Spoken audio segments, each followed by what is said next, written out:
वाले मुझे धमकियां दे रहे हैं। खुदा के वास्ते किसी को कुछ मत बताना और किसी न किसी तरह मुझे यहाँ से निकालो। चले आहिस्ता।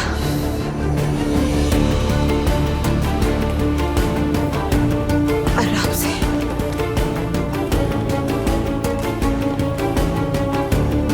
सर आपकी बहू नहीं है। क्या मतलब ही नहीं है? मैं 5 मिनट के लिए दरवाजे से हटा तो वो गायब हो गई।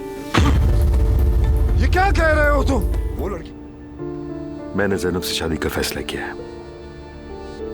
अल्लाह पाक सब खैर रखे, इंशाल्लाह हम बहुत जल्द निकाह भी कर लेंगे। मुबारक हो, अल्लाह खुश रखे तुम्हें। आमीन। आप अपनी बीवी से मोहब्बत नहीं करते, आप खुद से खुश नहीं हैं, लेकिन अपनी बीवी को छोड़ भी नहीं सकते। और ये सब तो छोड़े, आप हर जगह मेरे सामने आ जाते हैं, मुझे चुपके चुपके काम थमा देते हैं और मुझे मुख्तलिफ तरीकों से इशारे देते रहते हैं। अब्दुल्ला साहब, आप चाहते क्या हैं आखिर मुझसे?